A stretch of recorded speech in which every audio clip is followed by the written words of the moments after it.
Hello दोस्तों, एक बार फिर से आप सभी के लिए लेकर आ गए हैं साइंस का इंपॉर्टेंट ऑब्जेक्टिव प्रश्न। तो आप लोग वीडियो को अंत तक देखो और सही प्रश्नों को याद कर लो। दोस्तों, मैं आपको बता दूं कि ये सभी प्रश्न आपके MIT बोर्ड परीक्षा के लिए काफ़ी इंपॉर्टेंट है। तो आप लोग फटाफट वीडियो को अंत तक देखो और सही प्रश्नों को याद कर लो। दोस्तों, आज की इस वीडियो में हम आपको क्वेश्चन 9 से बताना स्टार्ट करेंगे, क्योंकि क्वेश्चन 9 से जो पहले का क्वेश्चन है वो काफ़ी इंपॉर्टेंट नहीं है आपके बोर्ड के लिए। बाकी इसमें के जो भी क्वेश्चन है सभी इंपॉर्टेंट है, इसलिए मैं आपको क्वेश्चन 9 से बताना स्टार्ट करूँगा आज की इस वीडियो में। ठीक है, तो फटाफट वीडियो को लाइक कर दो और वीडियो को देखना स्टार्ट करो। ठीक है, और लास्ट में कमेंट करके हमें ज़रूर बताना कि मैं आपको 40 प्रश्न बता रहा हूँ और उसमें से कितना के आंसर आपको पहले से पता था। आप लोग ज़रूर कमेंट बॉक्स में बताना। ठीक है, यहाँ पर दोस्तों 9 नंबर जो प्रश्न है वो प्रश्न है कि विद्युत चुंबकीय प्रेरण की खोज किसने की थी। विद्युत चुंबकीय प्रेरण की खोज किसने की थी? तो दोस्तों याद रखना, इसका सही उत्तर हो जाएगा ऑप्शन नंबर बी, फैराडे ने। फैराडे ने विद्युत चुंबकीय प्रेरण की खोज की थी। ठीक है, अगला क्वेश्चन है कि आकाश का रंग नीला क्यों प्रतीत होता है। आकाश का रंग नीला प्रतीत क्यों होता है? इसका भी सही उत्तर हो जाएगा ऑप्शन नंबर बी, प्रकाश के प्रकीर्णन के कारण। इसका सही उत्तर हो जाएगा ऑप्शन नंबर बी, प्रकाश के प्रकीर्णन के कारण। ठीक है, यहाँ पर दोस्तों अगला प्रश्न है 11 नंबर कि सामान्य नेत्र नेत्र अधिकतम कितनी दूरी तक वस्तुओं को स्पष्ट देख सकता है। मतलब कह रहा है कि एक सामान्य वस्तु किसी भी मतलब कि वस्तु को कितने दूरी तक देख सकता है, स्पष्ट कितना देख सकता है। दोस्तों याद रखना, अनंत। एक सामान्य व्यक्ति अनंत दूरियों को देख सकता है। तो इसका उत्तर हो जाएगा ऑप्शन नंबर डी। ठीक है, यहाँ पर दोस्तों देखिए, तो यहाँ पर 12 नंबर प्रश्न। दोस्तों यहाँ पर 12 नंबर प्रश्न है कि लेंस की क्षमता का सही मात्रक है। लेंस की क्षमता का सही मात्रक है। दोस्तों आपके बोर्ड में तो पूछता है कि लेंस की क्षमता का सही मात्रक क्या होता है, तो ऑप्शन में वहाँ पर डायोप्टर रहता है हिंदी में, या फिर मतलब मैथ्स में डायोप्टर दे देता है, या तो डी से सूचित कर देता है, या फिर हिंदी में डायोप्टर लिख देता है। तो आप लोग बड़ा मतलब कि फटाक से टिक मार देते हो डायोप्टर। लेकिन अगर क्वेश्चन ऐसे पूछ दे सेंटीमीटर पर मीटर मीटर, तो आप लोग कैसे टिक लगाओगे? दोस्तों मैं आपको बता दूं कि यह ट्रिक आपके लिए बहुत ही काम आएगा, क्योंकि जो लेंस की क्षमता होता है डायोप्टर, वो पर मीटर में होता है। यानी कि मीटर ऐसा रहेगा और माइनस का चिन्ह ऊपर होगा, पर मीटर में होता है। तो देखिए, तो ऑप्शन नंबर सी में है पर मीटर। तो आपका सही उत्तर हो जाएगा ऑप्शन नंबर क्या हो जाएगा, ऑप्शन नंबर ए हो सी हो जाएगा। ठीक है, क्योंकि 1/m होता है, 1/m होता है लेंस की क्षमता का सही मात्रक जो होता है। 1/m का मतलब क्या हुआ, पर मीटर होता है। क्या होता है, पर मीटर। इसका सही उत्तर हो जाएगा ऑप्शन नंबर सी। ठीक है, अगला क्वेश्चन यहाँ पर दोस्तों 13 नंबर देखिए। तो दोस्तों यहाँ पर 13 नंबर प्रश्न है कि अभिक्रिया CU copper oxide plus hydrogen से अभिक्रिया करता है, तो क्या बोलता है, जल का निर्माण करता है। तो कह रहा है कि यह किस अभिक्रिया, मतलब कि यह कौन सा अभिक्रिया है, मतलब कि किसका उपचयन हो रहा है। ठीक है, यहाँ पर अभिक्रिया CuO प्लस H2 से अभिक्रिया करता है। तो CU प्लस H2O में किसका उपचयन होता है, किसका उपचयन होता है, यह क्वेश्चन आपसे पूछा जा रहा है। तो याद रखना, H2 का उपचयन हो रहा है। जो H2 यहाँ पर है ना, इसी का उपचयन हो रहा है। ठीक है, तभी हाइड्रोजन का जल का निर्माण हुआ है। ठीक है, यहाँ पर दोस्तों 14 नंबर प्रश्न है कि सोडियम की संयोजकता क्या है। दोस्तों ये क्वेश्चन आपके बोर्ड में पूछ चुका है। ये क्वेश्चन तो 11th में भी पूछा है, एक बार 11th में भी ये क्वेश्चन पूछा था। ठीक है, कि सोडियम की संयोजकता क्या है। दोस्तों सोडियम की जो संयोजकता होती है वो 11 होती है। Na, सोडियम को हम लोग Na से सूचित करते हैं, और Na का जो संयोजकता होता है वो क्या होता है, 11 होता है। सॉरी दोस्तों, 11 होता है। ठीक है, इसका सही उत्तर क्या हो जाएगा दोस्तों, 11। दोस्तों आप यहाँ पर कन्फ्यूज हो गए, क्योंकि सोडियम की संयोजकता 11 कैसा होगा, क्योंकि ऐसे जब प्रश्न आता है ना, तो कोई स्टूडेंट क्या करता है, फटाक से ना ऑप्शन नंबर डी पर टिक लगा देता है, क्योंकि इसका ऑप्शन नंबर डी होगा तो आप फटाक से टिक लगा देता है, क्योंकि वो तो याद किया होता है क्वेश्चन बैंक से या फिर सैम्पल पेपर से कि इसका आंसर डी होगा।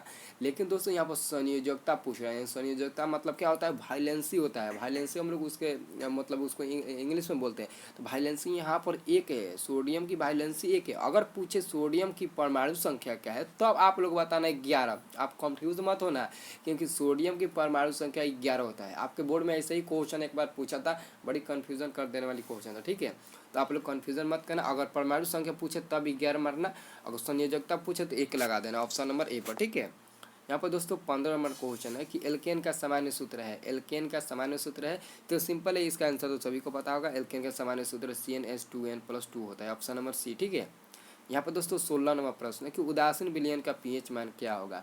उदासीन विलयन का पीएच मान क्या होगा, तो उदासीन विलयन का पीएच मान 7 के बराबर होता है, यानी कि 7 होता है। 7 से ना ही कम होता है और ना ही अधिक होता है, बल्कि 7 के बराबर ही होता है। इसका सही उत्तर हो जाएगा ऑप्शन नंबर सी। ठीक है, याद रखना। अब अगला प्रश्न दोस्तों यहाँ पर देखिए, तो अगला प्रश्न यहाँ पर है 17 नंबर। दोस्तों 17 नंबर प्रश्न है कि आवर्त सारणी में कितने वर्ग है। आवर्त सारणी में कितने वर्ग है? तो दोस्तों याद रखना, आवर्त सारणी में कितने वर्ग होते हैं?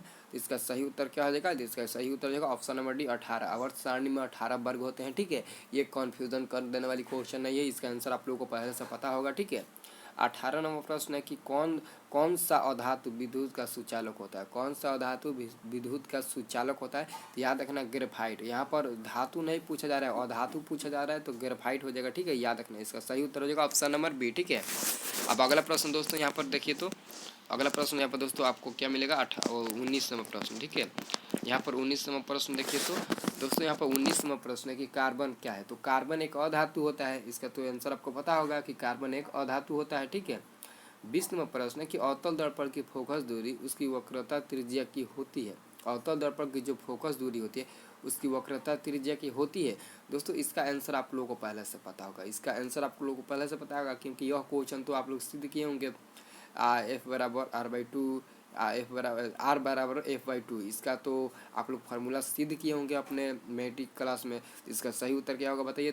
तो आधी होती है। अवतल दर्पण की फोकस दूरी उसकी वक्रता त्रिज्या की आधी होती है, यानी कि R बराबर जो होता है वो F/2 होता है। क्या होता है? F/2 होता है। ये तो आप लोग सिद्ध किए ही होंगे। ठीक है, इसका सही उत्तर रहेगा ऑप्शन नंबर बी। ठीक है, यहाँ पर दोस्तों अगला क्वेश्चन है 21 नंबर की नेत्र लेंस की फोकस दूरी कम हो जाने पर कौन सा दृष्टि दोष कहलाता है? नेत्र लेंस की फोकस दूरी कम हो जाने पर तो निकट दृष्टि दोष कहलाता है। निकट दृष्टि दोष, इसका सही उत्तर क्या देगा? ऑप्शन नंबर ए हो जाएगा, निकट दृष्टि दोष। ठीक है, याद रखना।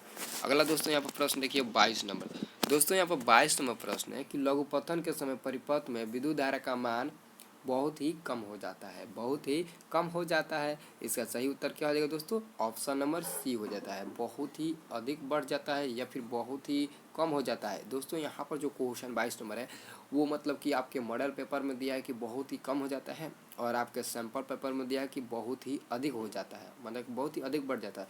तो बताइए कि लघुपतन के समय परिपथ में धारा का मान क्या हो जाता है? तो बहुत ही कम हो जाता है। इसका आंसर तो ऑप्शन नंबर ए होना चाहिए, लेकिन यहाँ पर ऑप्शन नंबर सी दिया है। तो आप क्या ऑप्शन नंबर से सहमत है? आप कमेंट बॉक्स में बताइए, तो इसका आंसर क्या होगा? ऑप्शन नंबर ए होगा या फिर सी होगा? यहाँ पर दोस्तों 23 नंबर प्रश्न है कि निम्नलिखित में कौन सा पद विद्युत परिपथ में विद्युत शक्ति को निरूपित नहीं करता है? विद्युत शक्ति को निरूपित नहीं करता है, इनमें से कौन सा है जो कि विद्युत शक्ति P को निरूपित नहीं करता है? इसका सही उत्तर हो जाएगा ऑप्शन नंबर क्या हो जाएगा दोस्तों? ऑप्शन नंबर बी हो जाएगा। ठीक है, अगला प्रश्न दोस्तों यहाँ पर है अभिनेत्र लेंस की फोकस दूरी में परिवर्तन किया जाता है। अभिनेत्र लेंस की फोकस दूरी में परिवर्तन किया जाता है, तो इसका सही उत्तर हो जाएगा ऑप्शन नंबर सी, पक्षाभी मांसपेशियों द्वारा। पक्षाभी मांसपेशियों द्वारा। ठीक है, अगला दोस्तों यहाँ पर प्रश्न है 25 नंबर। दोस्तों यहाँ पर 25 नंबर प्रश्न है कि विद्युत मोटर परिवर्तित करता है। विद्युत मोटर परिवर्तित करता है तो विद्युत ऊर्जा को यांत्रिक ऊर्जा में परिवर्तित कर देता है। इसका सही उत्तर हो जाएगा ऑप्शन नंबर बी। यहाँ पर दोस्तों 26 नंबर प्रश्न है कि विद्युत बल्ब के फिलामेंट में किस तत्व का उपयोग होता है? तो विद्युत बल्ब के फिलामेंट के अंदर हम लोग किस तत्व का उपयोग करते हैं? इसका सही उत्तर क्या हो जाएगा? इसका सही उत्तर हो जाएगा टंगस्टन, ऑप्शन नंबर ए। ठीक है, 27वां प्रश्न है कि एक साधारण प्रिज्म में कितने सतहों से घिरा होता है? एक साधारण प्रिज्म में कितने सतहों से घिरा रहता है? तो इसका सही उत्तर क्या हो जाएगा दोस्तों? इसका सही जो उत्तर होगा वह क्या होगा? आप फटाफट बताइए। तो इसका सही उत्तर हो जाएगा ऑप्शन नंबर सी, 5 सतहों से घिरा रहता है। ठीक है, याद रखना। दोस्तों यहाँ पर 28वां प्रश्न है।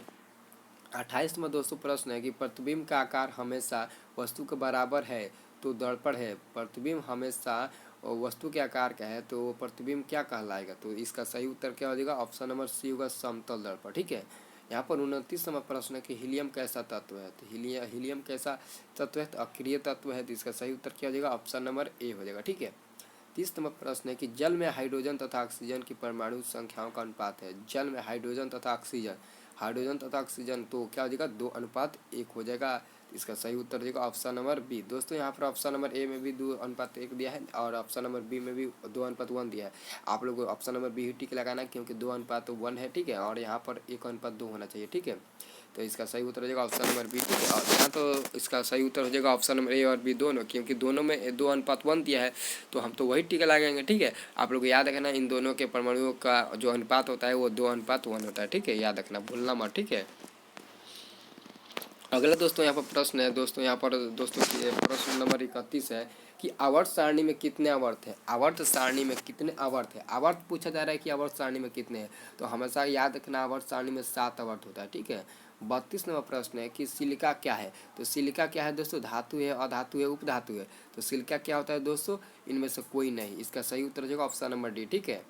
यहाँ पर 33 नंबर प्रश्न दोस्तों कि सिंगल वर्ड OH का क्रियाशील मूलक कौन है, तो दोस्तों याद रखना अल्कोहल हो जाएगा, क्योंकि जब भी सिंगल वर्ड OH दिखे तो आप लोग अल्कोहल मार देना, और जब भी सिंगल वर्ड CHO दिखे तो आप लोग एल्डिहाइड मार देना। क्या मार देना, एल्डिहाइड, क्योंकि यही दो क्वेश्चन है आपके बोर्ड में ज़्यादा बार पूछा जाता है। और एक और क्वेश्चन है सिंगल वर्ड COOH, इसको कार्बोक्सिलिक अम्ल मारना है, कार्बोक्सिलिक अम्ल। ठीक है, ये अम्ल के तहत जाएगा। ठीक है, याद रखना। अगला प्रश्न यहाँ पर 34 नंबर दोस्तों देखिए, तो दोस्तों यहाँ पर 34 नंबर प्रश्न है कि प्रकृति में ऑक्सीजन का संतुलन कैसे बना रहता है, प्रकृति में ऑक्सीजन का संतुलन कैसे बना रहता है। इसका सही उत्तर क्या हो जाएगा दोस्तों, इसका सही उत्तर हो ऑप्शन नंबर बी हो जाएगा, प्रकाश संश्लेषण के द्वारा। ठीक है।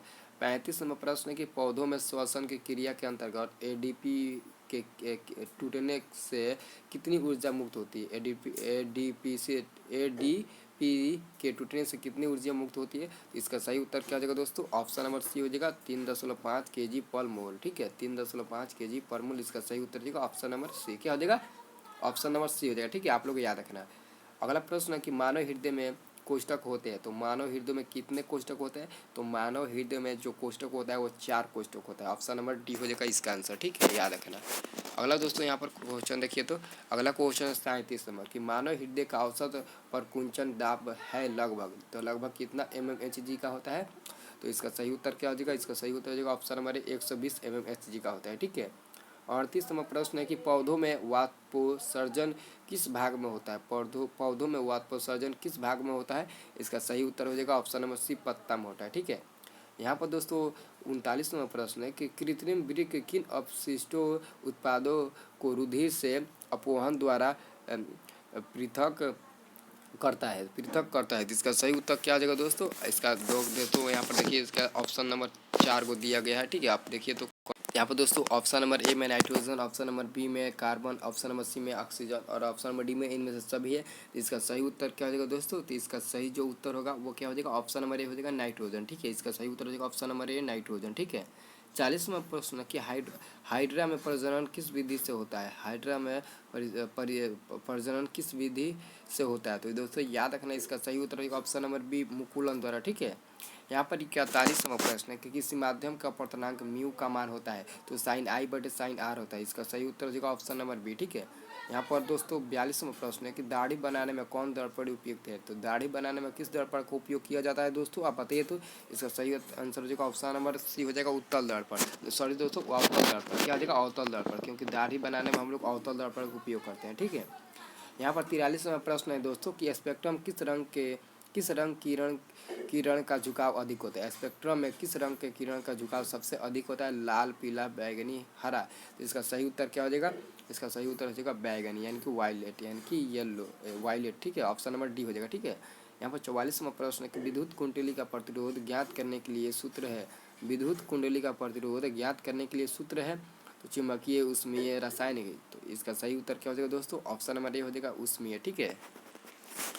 अगला दोस्तों यहाँ पर वही क्वेश्चन दे दिया, जो 44 क्वेश्चन है वही क्वेश्चन एक बार फिर से रिपीट कर दिया 45 नंबर में। ठीक है, आप लोग देख लेना। अब यहाँ पर 46 में दोस्तों क्वेश्चन है कि किस कुंडली का प्रतिरोध ज्ञात करने के लिए सूत्र होता है, किस कुंडली का प्रतिरोध ज्ञात करने के लिए सूत्र मतलब कि उपयोग होता है।